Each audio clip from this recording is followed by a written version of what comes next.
Salut tout le monde, bon, je vais essayer d'aborder un sujet qui fâche. Alors soyez cool dans vos commentaires, hein, c'est rien d'autre que mon avis, mon opinion, ma vision sur cette chose. Donc allez-y doucement, ça va sûrement faire réagir plein de gens. Il y a beaucoup de personnes qui me suivent qui ont plus de 60 ans de ce que je vois dans les analyses de YouTube. Donc auront forcément des avis très divergents, etc. Mais je vais essayer d'apporter un petit peu ma vision sur la chose. Alors je vais parler des plantes aujourd'hui, moi j'appelle pas ça les drogues. On va parler aussi brièvement des effets des plantes ou des drogues au volant. Bien entendu, parce que ce qui nous concerne c'est quand même la vie en camping-car et puis en fourgon. Et on va essayer d'aborder un petit peu, enfin je vais essayer d'aborder le sujet d'une manière un petit peu générale. Alors déjà moi j'ai pas du tout la même définition de drogue que ce que donne le gouvernement ou l'université. J'ai un avis qui est radicalement différent. Moi, je fais une grosse différence entre ce qui vient du sol, ce qui a été donné par Mère Nature, les plantes à l'état brut, naturel, qui n'ont pas été modifiées par l'homme de quelque manière que ce soit. Donc pour moi, tout ce qui est cannabis, champignons, cactus, opioïdes, ayahuasca, par exemple, tout ça c'est des plantes. Donc pour moi déjà c'est pas des drogues. Donc dans ces plantes, je divise en catégories, il y a des plantes qui sont psychédéliques et d'autres pas. Le cannabis n'est pas psychédélique, les opioïdes ne sont pas psychédéliques, l'alcool encore moins.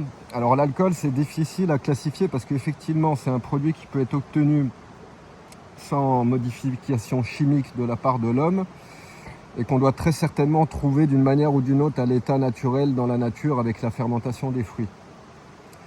Maintenant, dans les faits, c'est quand même souvent une modification qui est effectuée par l'homme et c'est pas si courant que ça dans la nature. Donc c'est vraiment à la frontière entre les deux mondes, entre les plantes, le cannabis que tu trouves comme ça un petit peu partout sur Terre et que tu as juste à laisser sécher et que tu peux consommer tel quel sans avoir effectué aucune modification. Alors que l'alcool, il y aura quand même un travail de fermentation pour arriver à avoir une teneur en alcool dans la boisson. Donc je mets encore l'alcool dans une case bien à part. Et donc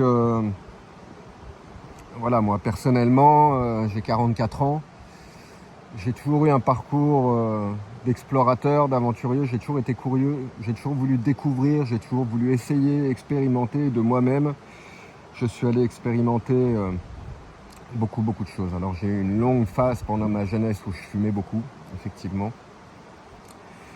Et c'est comme ça, hein. Si c'était à refaire, de toute façon moi je ne changerais pas grand chose dans tout ce que j'ai fait, dans tout ce que j'ai vécu.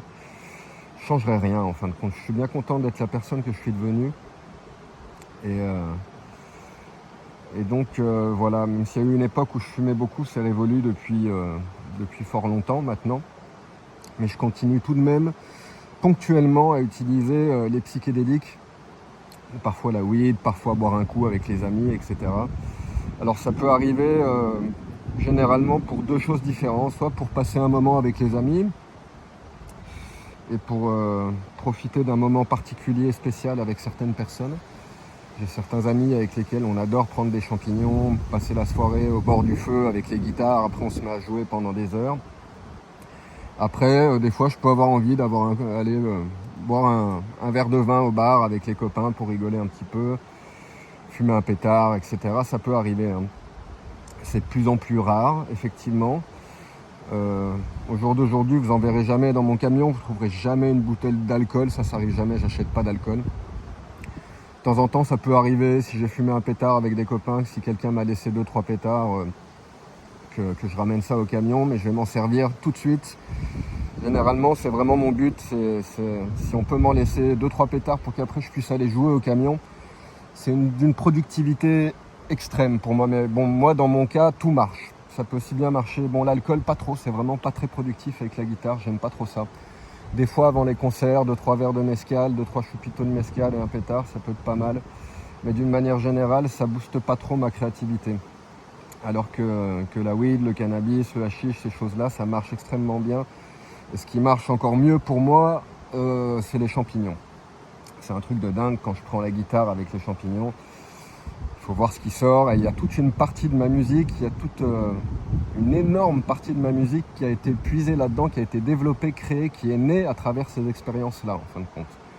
C'est aussi pour ça que ma musique, elle a une manière assez spéciale de toucher les gens. C'est parce qu'elle vient du monde magique. Il y a une grosse partie qui a été créée là-dedans, que j'ai ramené de ces moments-là, de ces enseignements-là.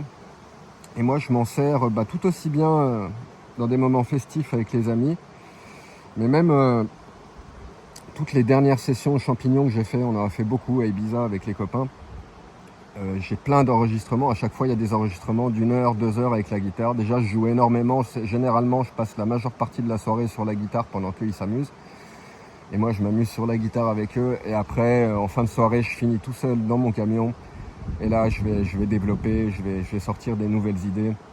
Je vais enregistrer parce que c'est des moments vraiment sacrés où il se passe des choses qui sont vraiment magiques, que je serais bien incapable de reproduire dans des moments de lucidité normale. Parce qu'en fait, les psychédéliques, quand on sait s'en servir, c'est comme tout, hein. De toute façon, il faut toujours se servir de ces choses-là avec une grande parcimonie. Si ça rentre dans ton quotidien, tu peux foutre ta vie en l'air. Tu vas foutre ta vie en l'air. Tu commences à prendre du LSD tout le temps, des champignons, des cactus, c'est pas possible. Tu peux pas vivre comme ça décemment. Alors il y en a qui pratiquent le microdosing et qui ont ça dans leur quotidien. C'est plus comme une médecine en fin de compte.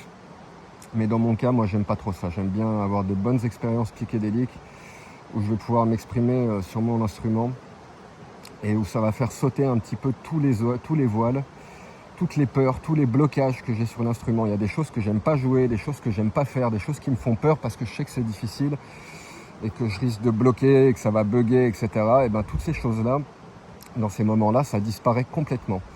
C'est souvent l'esprit du champignon qui prend le contrôle, en fin de compte, de mon esprit et qui vient jouer avec la musique, avec l'instrument. Et il se passe des choses splendides, c'est vraiment des expériences qui sont magiques.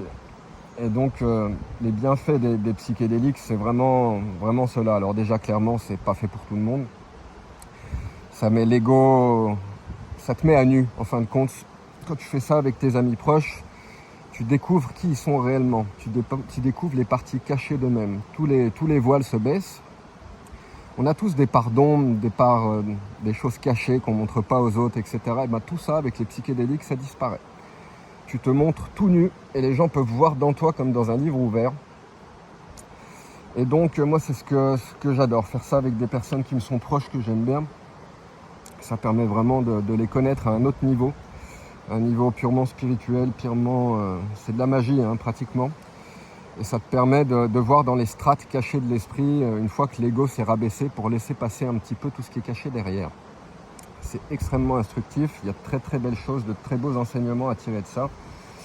Et sachez-le, il y a une énorme partie de tous les films que vous regardez à la télé, de toute la musique que vous écoutez, de toutes les pièces de théâtre, de tous les bouquins que vous lisez, il y en a une énorme partie qui a puisé son inspiration là-dedans. La plupart des artistes le font, c'est pas pour rien. C'est que ça permet de sortir du train-train du quotidien, parce que ton esprit, il est dans un train-train aussi, tu es dans un mode de fonctionnement, tu es ancré dans ta personnalité, tu es enfermé dedans, souvent tu en souffres. C'est pas pour rien que les gens ils sortent le vendredi, le samedi, qu'ils vont se bourrer la gueule au bar. C'est pour sortir un petit peu d'eux-mêmes, c'est pour sortir du cocon dans lequel est enfermé leur esprit. Alors bon, le problème de l'alcool, c'est que ce qui sort généralement, c'est pas très joli. C'est pas vraiment toi, c'est une vision complètement déformée. Alors qu'avec les psychédéliques, et là, c'est complètement différent. C'est une version pure de toi, non formatée. Et là, c'est vraiment toi qui sors pour le coup.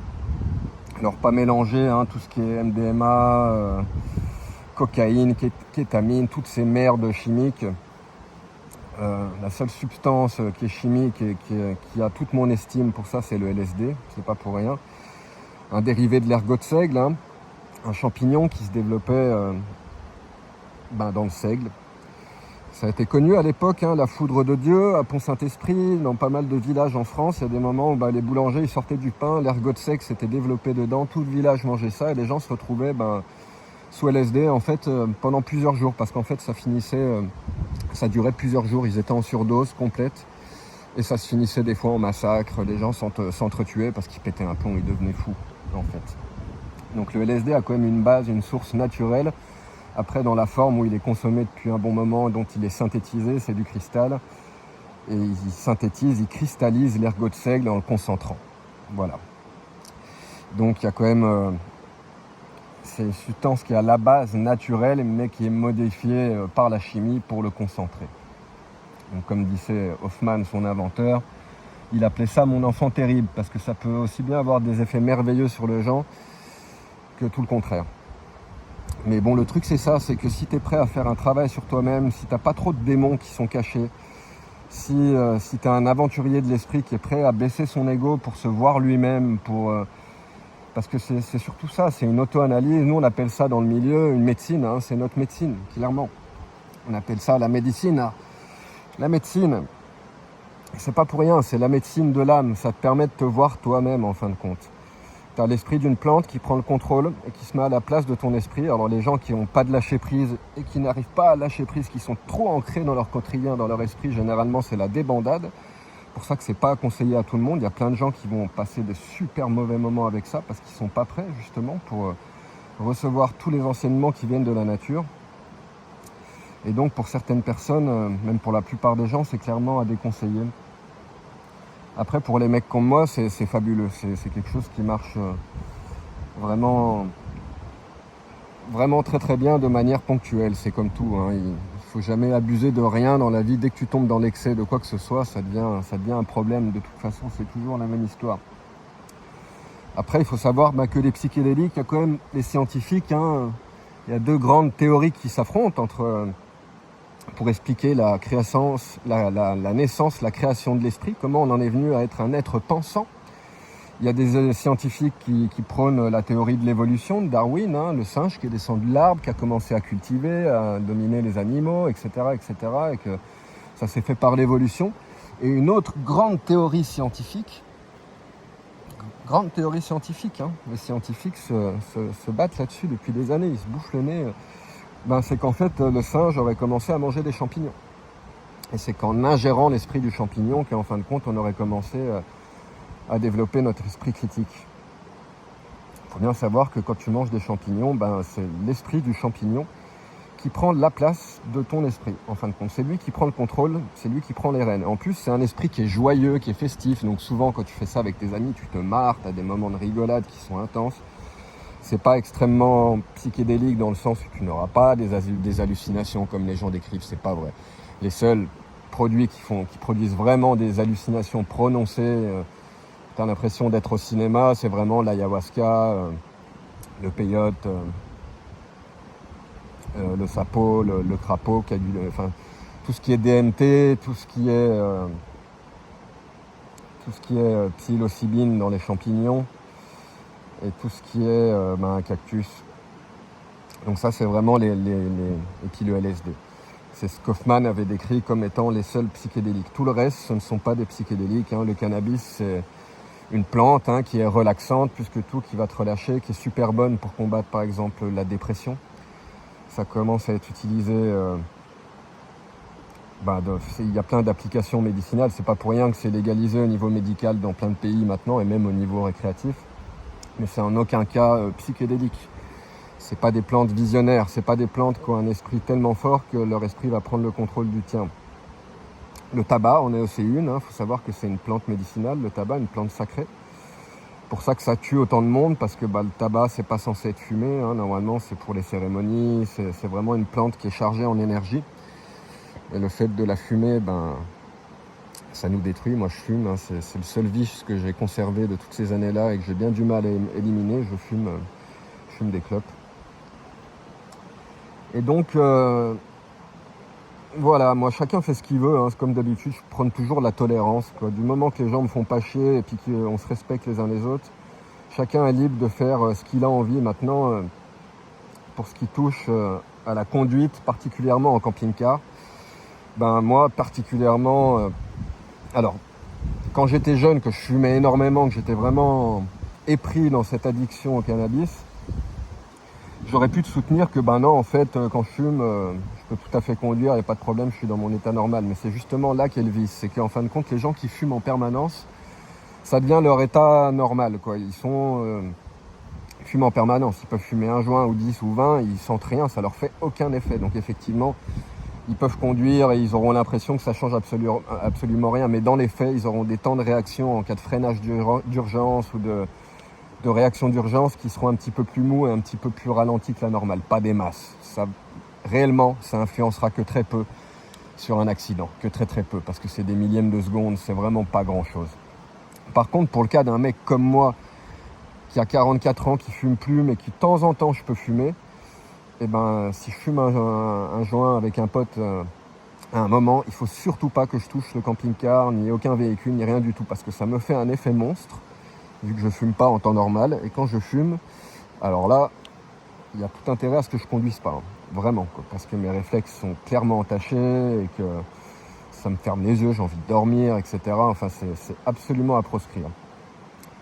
De toute façon, moi, alors c'est aussi le gros problème au jour d'aujourd'hui, c'est que si un jour tu fumes un pétard avec des potes, moi je touche plus le camping-car pendant 2 jours, pendant 48 heures. Et ça, il y a des fois, ça me fait bien chier, parce que c'est pas normal, au bout de quelques heures déjà, l'effet se dissipe, et puis le lendemain, clairement, il n'y a plus rien. Alors il faut savoir qu'au jour d'aujourd'hui, il y a plein de gens, il y a plein de jeunes, il y a plein de personnes qui ont vu leur vie bousillée, mais bousillées, qui ont fini en prison, qui sont encore, et qui n'ont absolument rien fait, qui ont juste été contrôlés positifs 2, 3, 4, des fois 5 jours après avoir fumé, donc qui étaient clairement plus sous l'emprise du produit, et qui pour ça sont devenus coupables, parce qu'à partir du moment où on trouve ça dans les analyses, t'es coupable, peu importe, même si t'as rien fait, tu seras coupable. Et donc il y a des gens qui n'ont absolument rien fait, et qui se retrouvent à moisir en prison pour ça. Et ça, c'est d'une tristesse, c'est d'une injustice totale. Et à côté de ça, on a l'alcool, qui est légal. Cette drogue, c'est vraiment un produit de merde. Ça transforme les gens souvent en des versions bien plus stupides et bien plus irrespectueuses que ce qu'ils sont déjà. Ça fait ressortir les démons, mais d'une manière qui est vraiment pas jolie à voir.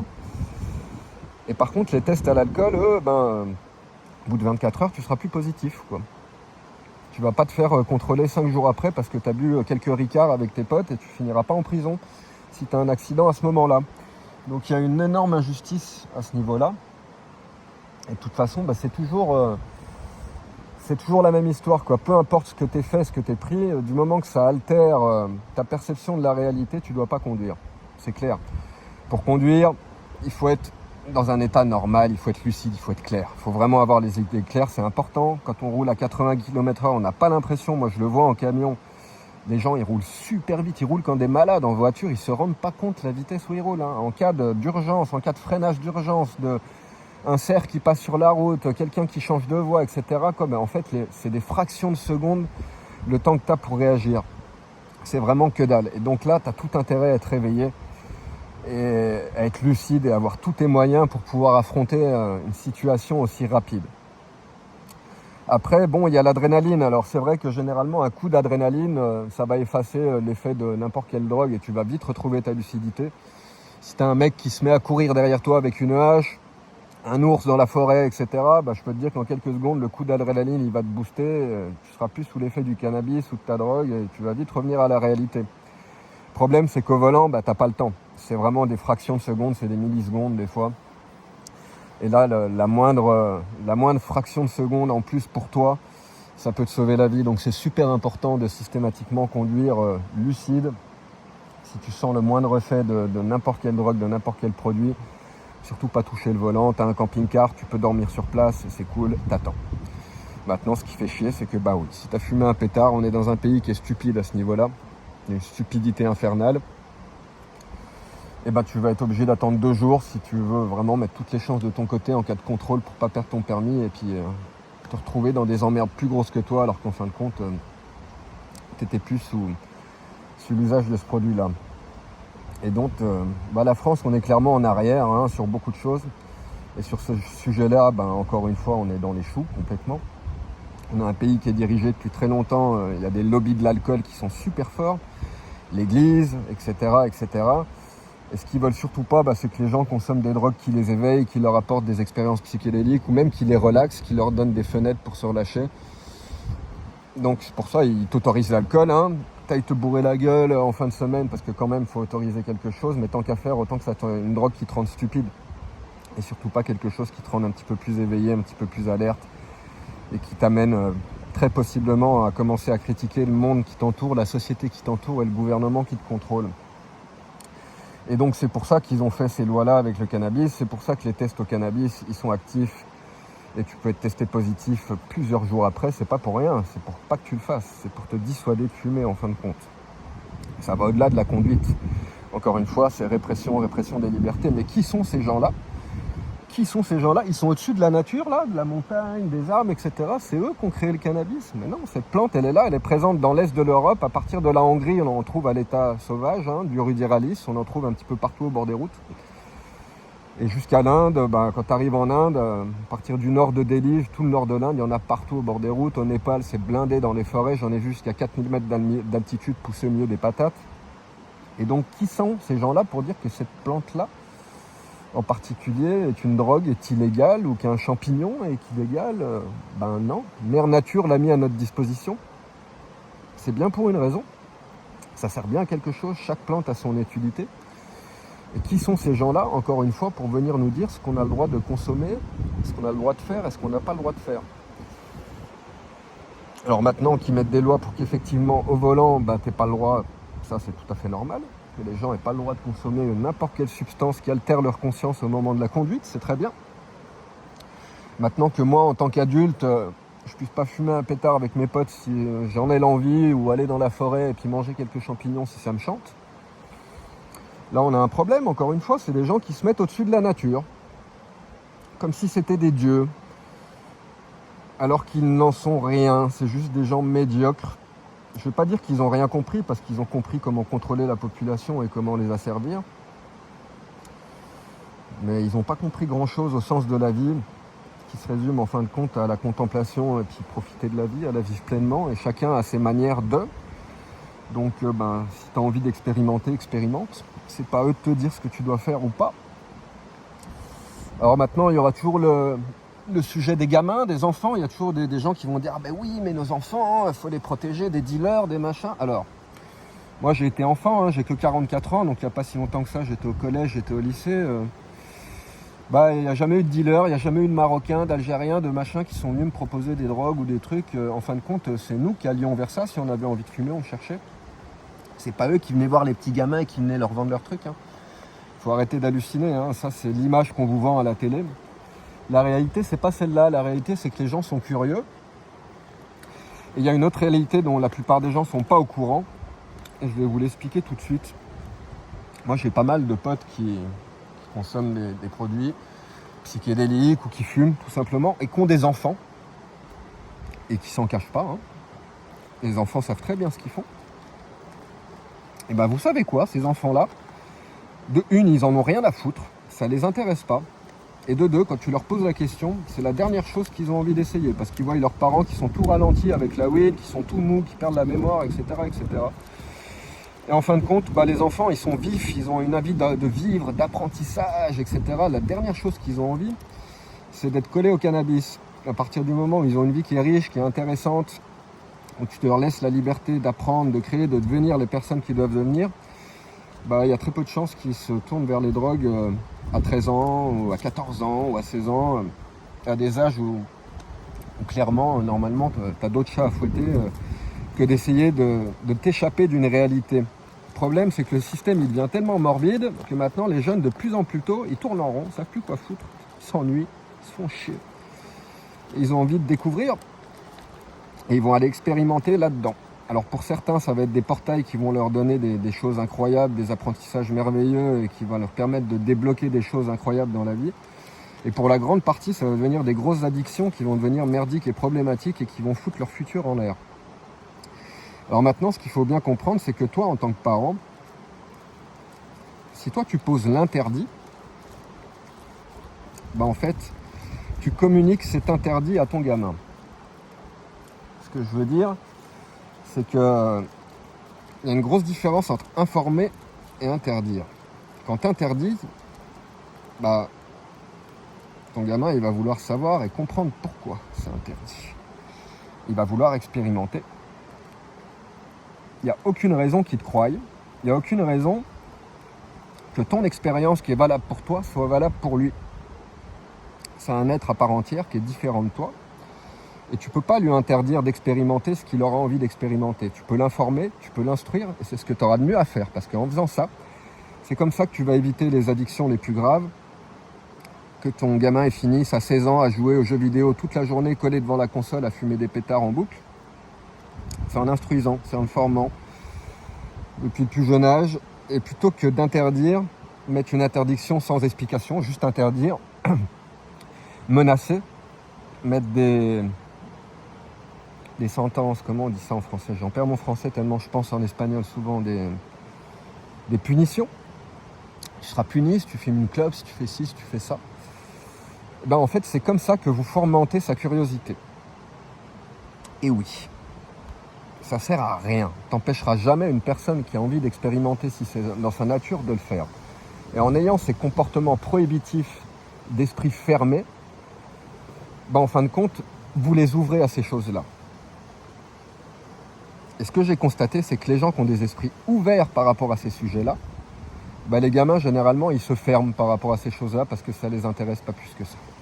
Et oui, un gamin, ça a d'autres choses à faire, ça a d'autres chats à fouetter que de fumer des pétards ou de boire des coups ou d'aller prendre du LSD. Clairement, la jeunesse, normalement, elle doit être riche d'apprentissage, riche de liberté, de moments de joie, de découverte, qui sont plus que largement suffisants pour venir être compensés par une consommation de drogue, quelle que ce soit. Donc cet argument de nos sociétés, oui, il faut protéger nos enfants, etc., ben en fait non. Tu peux pas les protéger, tu peux les instruire, les informer. Tu peux communiquer ton expérience, mais en aucun cas l'imposer. Parce que comme ça, tu vas les empêcher de devenir eux-mêmes. Et l'esprit, quand il se sent bridé, quand il se sent bloqué à un endroit, il va passer par l'autre côté, il va se faufiler et il trouvera un chemin. T'inquiète pas. Donc plus tu vas essayer de le serrer, plus tu vas être rigide par rapport à ces sujets-là, plus tu as de chances que tes gamins ils finissent avec des grosses addictions. Parce que justement, cette étroitesse d'esprit, ça leur convient pas. Et ils vont essayer de s'échapper de cette étroitesse de pensée qui vient de toi.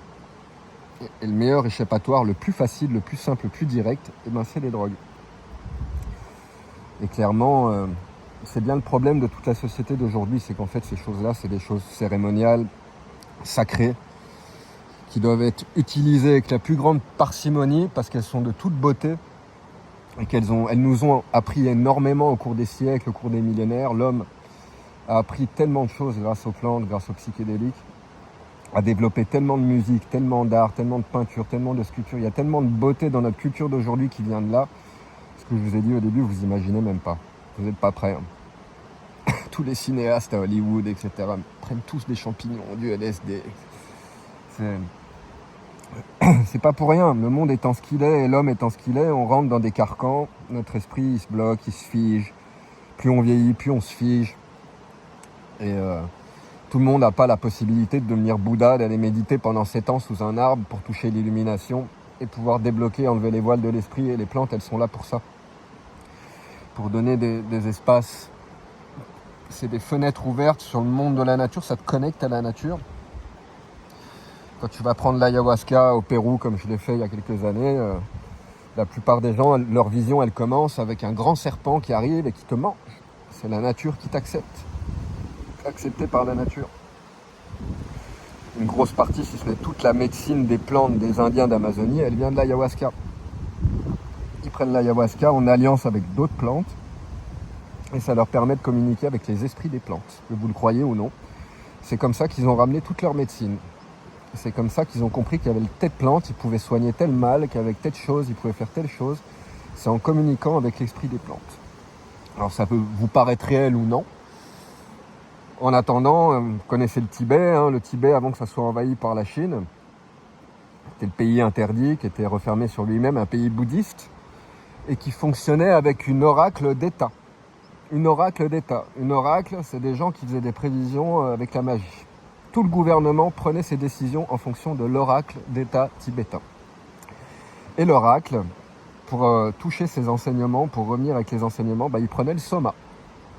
Alors les scientifiques n'ont jamais vraiment découvert ce qu'était la recette du soma. C'est certainement un mix de champignons, de datura et encore d'autres plantes. Et c'est avec ça, entre autres, qu'ils faisaient des voyages aux confins, même après les portes de la mort. Le livre des morts tibétains, il a été écrit comme ça, grâce au soma, des plantes qui te permettaient de voyager dans le monde des morts et de revenir avec les enseignements qu'on connaît aujourd'hui. C'est un des livres les plus importants, les plus sacrés, qui est le plus conseillé. C'est le livre le plus important que tout le monde devrait lire en fin de compte. Le livre des morts tibétains. Apprendre ce qu'est la mort, se renseigner plutôt que d'avoir peur d'elle et d'arriver au moment de ta mort et de rien savoir à son sujet. Ce livre, c'est une mine d'or pour tous les gens qui sont sur le chemin de la mort, ceux qui sont en phase terminale de cancer, etc., etc. Il a été écrit pour ça, pour que vous puissiez aborder la mort sans peur, avec un minimum de compréhension, et avoir des clés dans le chemin que vous allez parcourir. Votre esprit va parcourir tout un chemin dans le cycle de la mort, et c'est pas mal de s'informer.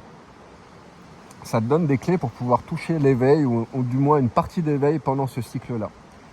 Alors que dans nos sociétés, les gens, ils ont une peur profonde de la mort. C'est tabou, c'est caché, nos morts, ils sont cachés. Ils sont écartés de la famille tout de suite, mis dans des locaux, après mis dans un cercueil, après ça part dans l'incinérateur, ça part dans la tombe, etc.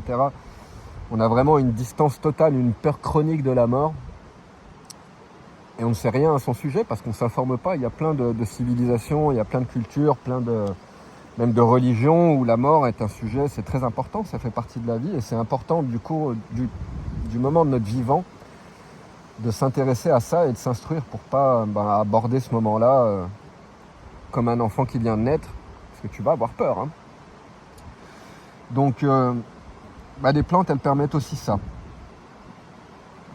C'est un sujet qui est très vaste. De toute façon, faut pas croire, quoi. C'est pas pour rien qu'on est entouré d'arbres, de plantes. Vous voyez bien ici autour, dans toutes ces plantes, il y a plein de molécules, il y a plein de... Toute la médecine d'aujourd'hui, quoi, ça vient pas du gasoil, C'est que des molécules qu'ils ont extraites des plantes, qu'ils ont concentrées pour te les vendre bien cher. Parce que si tu savais quelle plante aller chercher pour te soigner, ils gagneraient pas un rond, quoi. Tout le système, il est basé comme ça. La médecine d'aujourd'hui, l'industrie pharmaceutique, c'est une honte, c'est une misère.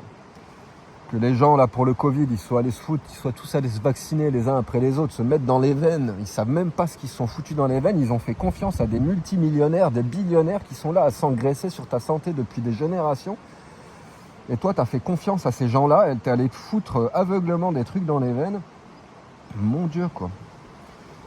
Aujourd'hui, il y a plein de nanas là qui sont stériles, qui n'arrivent plus à enfanter, etc. Il y a eu plein de problèmes suite à ça, mais bonjour, moi, avant de me mettre quelque chose comme ça dans les veines, il va falloir que tu m'attaches, quoi, et puis que tu me forces. Et donc, c'est ces mêmes industries qu'on fait en sorte que le cannabis ce soit interdit et que tu puisses consommer que cette drogue de merde qu'est l'alcool. Tous ces gens-là, tout ça, c'est un système qui marche ensemble, en fin de compte. Où ils veulent que tu sois un bon esclave, que tu sois docile, que tu obéisses. Chose qu'on t'apprend depuis l'enfance, depuis l'école. Faut que tu lèves le doigt pour prendre la parole. C'est pareil, quand tu vas à un repas de famille avec 30 personnes, tout le monde arrive à discuter sans problème. Personne n'est obligé de lever le doigt et ça marche. Alors pourquoi dans une salle de classe, il faut lever le doigt ? C'est l'obéissance, mon cher. Il faut que tu apprennes à obéir. Tu te mets en file indienne. Le respect. Il faut que tu respectes ton professeur que tu connais pas.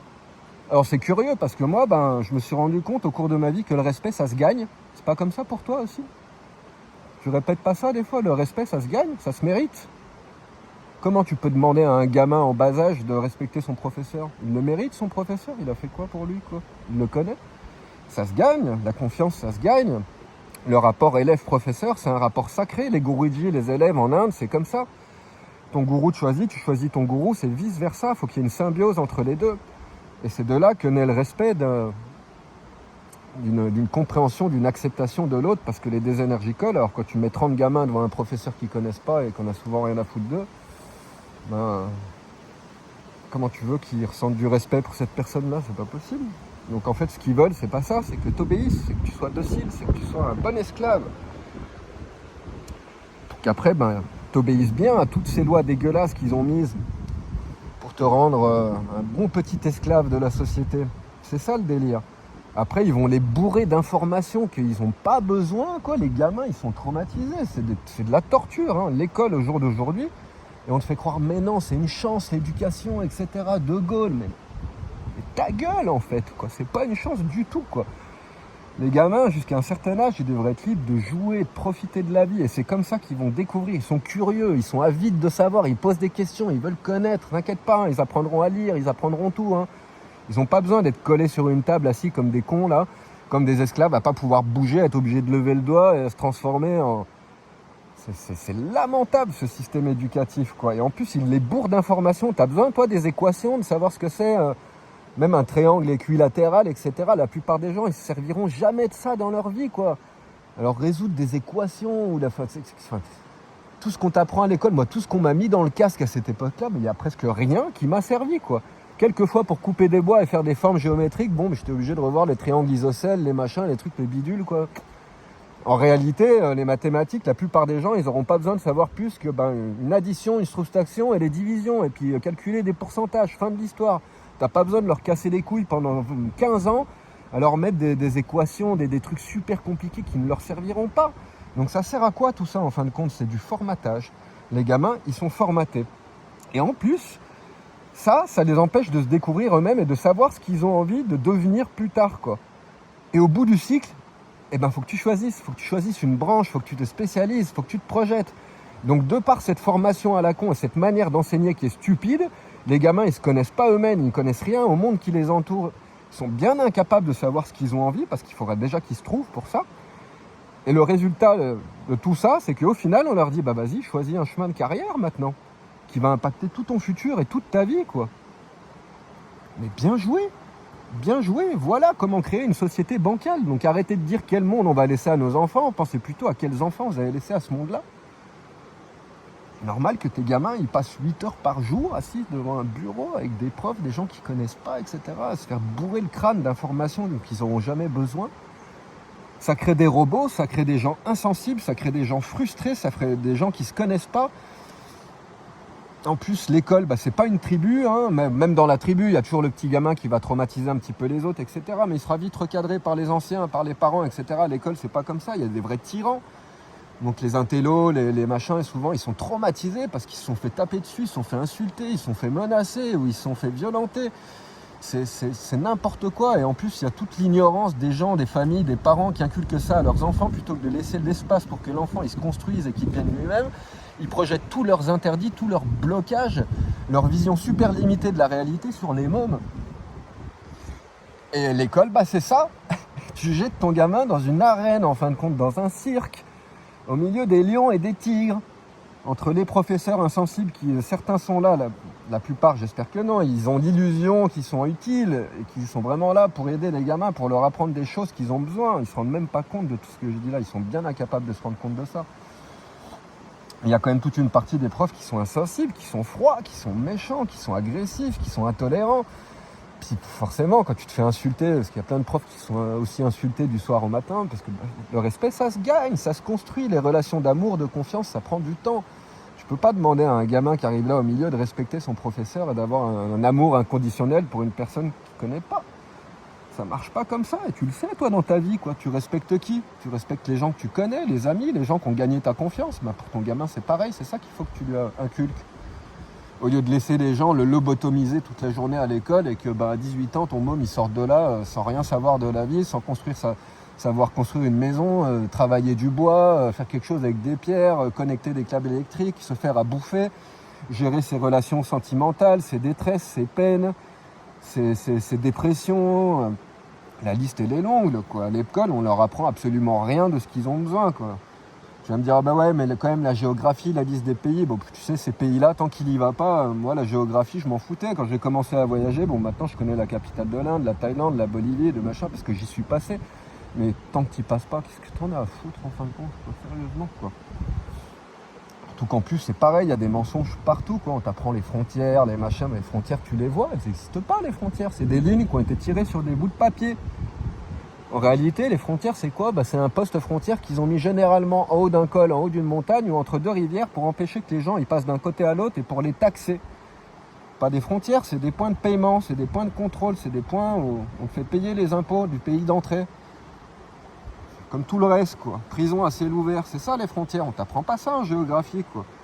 On t'apprend pas en histoire que, en fin de compte, t'as vu, quand tu dis quelque chose à ton pote, et puis ton pote, il va le dire à son pote, et puis lui, il va le dire à son pote, et au bout de 2 jours, ce que t'as dit, c'était complètement déformé.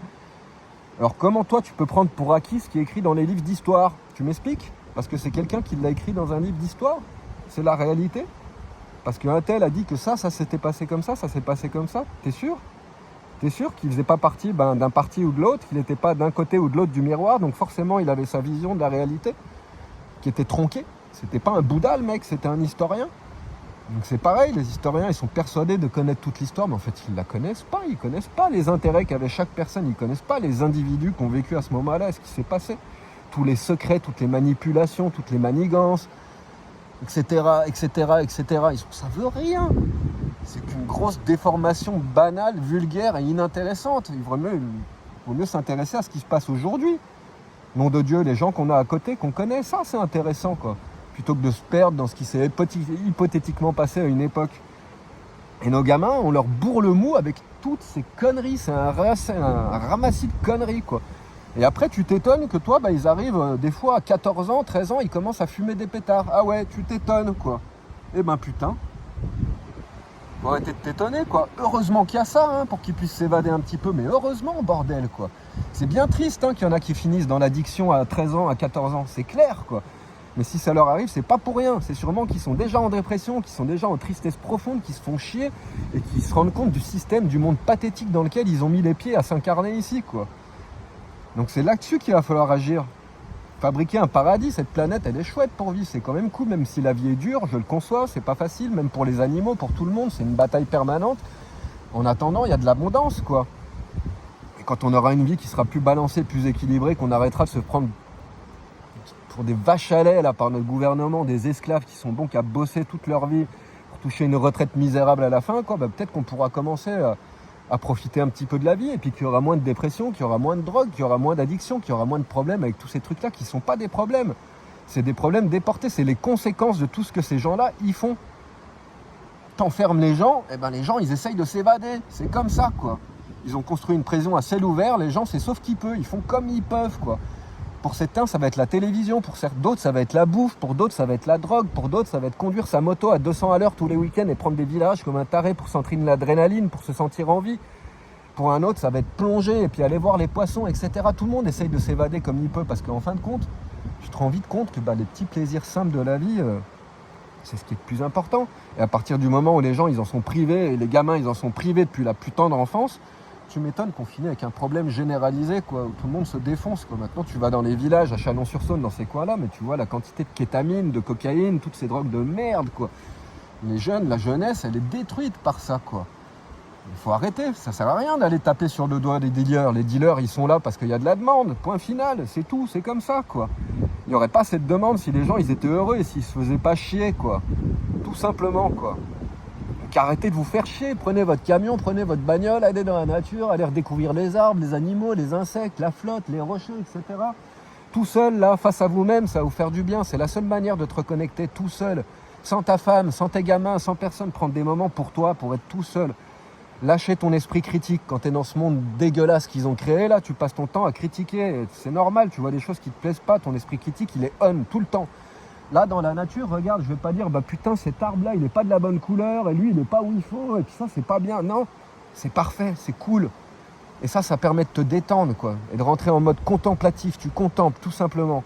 Tu éteins ton esprit critique, et tu commences à profiter de la nature qui est autour de toi, et là, tu te ressources. Là, tes énergies, elles reviennent. Et tu peux te recentrer un petit peu sur qui t'es, quoi, sur ce que tu as envie de vivre, sur ce que tu as envie de faire, etc.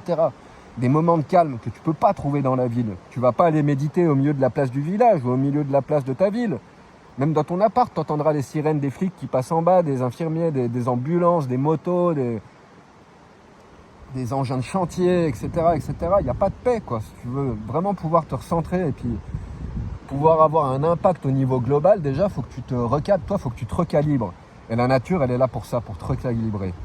Vraiment. Et le gros problème qu'on a aujourd'hui, c'est que la nature, elle commence à être plus accessible. Tu vois, là, le suite où je suis, là, ça y est, le parking est gratuit. Mais toute la saison haute, c'est 7 balles pour aller te garer avec le camping-car. Il y a plein de sites comme ça. Je regardais, il y a une cascade qui est derrière. Bah elle, c'est jusqu'au 31 octobre. Pareil, 7 balles. Tu veux faire la descente, machin, truc, c'est 40 balles, quoi. Ils commencent à privatiser même les lieux de nature. Alors, entre ces lieux de nature qui sont privatisés pour gagner du fric, parce que là, c'est une cascade, hein. Cette cascade, elle a besoin de personne pour être entretenue. Ça fait des millions d'années que là, la rivière, elle descend, qu'elle creuse la roche. Il n'y a jamais eu besoin d'un humain pour l'entretenir. Par contre, ils ont fait un parking avec des plots, des machins. En bas, ils ont mis des plots en bois avec des cordes pour délimiter l'espace. Ah, super. Puis comme ça, il y a plein de gens qui peuvent venir. Ça détruit bien le lieu. Là, les rochers, ils sont tous bouffés, quoi. Il y a de moins en moins d'eau, il y a de moins en moins de poissons.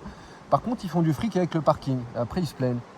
Ils ont fait venir le touriste de masse jusqu'ici. Moi, j'ai connu cet endroit il y a 25 ans. Il n'y avait pas un chat, quoi. Vous pouvez te garer avec le camion au bord de l'eau, quoi. Vraiment, quoi. C'est hallucinant. Il y a de quoi être révolté de tout ce bordel. Moi, j'en ai ras-le-bol de ce cirque, quoi. Sérieusement. Et les gens comme moi qui vivons en mode nomade, en mode contemplation, etc., on a l'impression d'être dans une prison à ciel ouvert. Il n'y a que quand je suis en haut de ma montagne que je me sens protégé. Je suis sur une île assiégée, là-haut, bordel, quoi. C'est quoi ce délire? Je vais me détendre 2 secondes.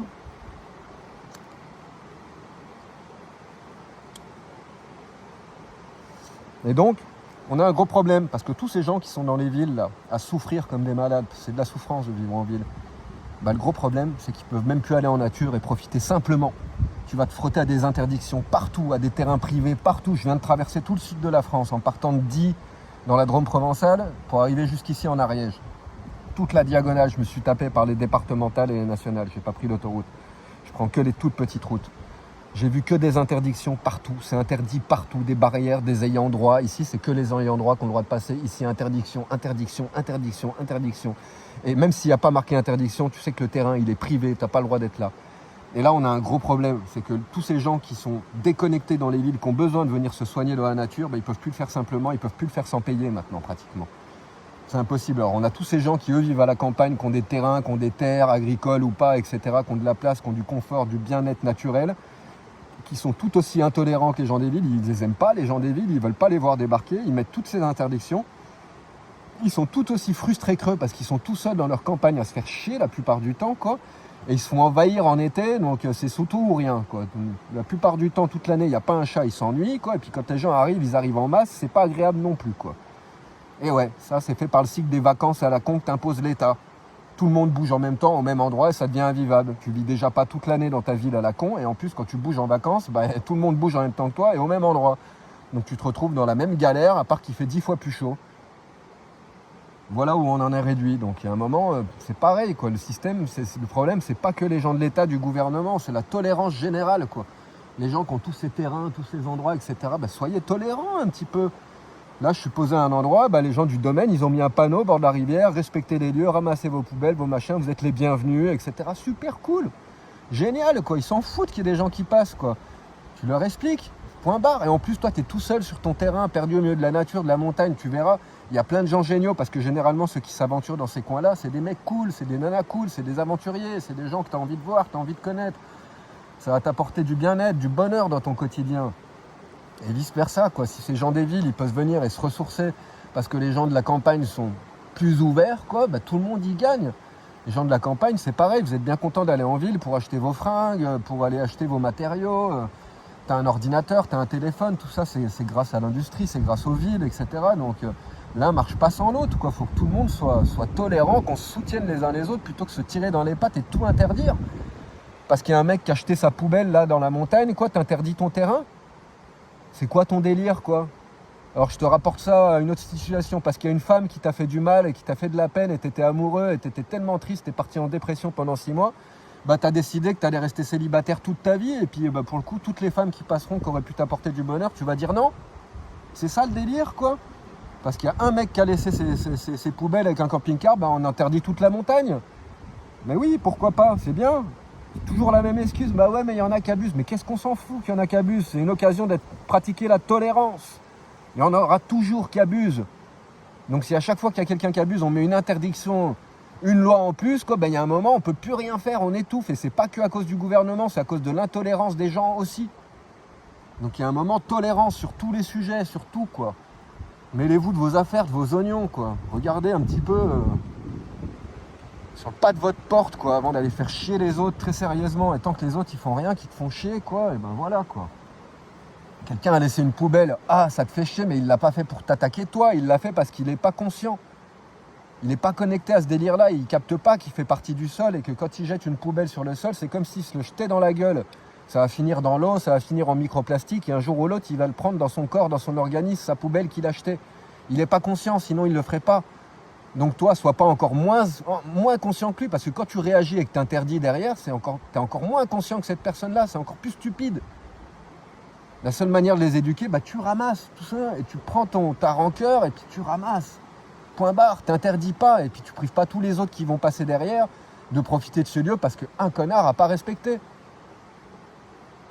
C'est valable pour tout ce que je dis là. Enfin bref. À chaque fois je pars dans tous les sens, comme il y a tellement de choses à dire sur tous ces sujets-là que franchement on pourrait en parler, mais je pourrais en parler éternellement, tellement ça me gave.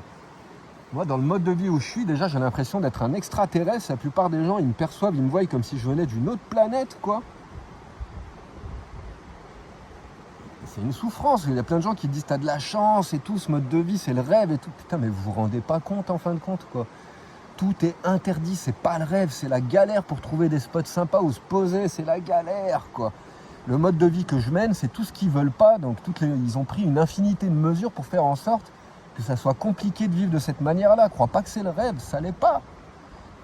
Peut-être le rêve si tu es multimillionnaire, que tu as ton compte en banque bien rempli, que tu peux te gaver, et puis que si c'est interdit, tu t'en fous, tu vas au camping du coin ou machin, ou tu changes de pays, et puis tu vas te faire l'Afrique avec ton camping-car, tu tires jusqu'en Inde, etc. Mais il faut des thunes pour aller jusqu'en Inde avec le camion, c'est pas gratuit.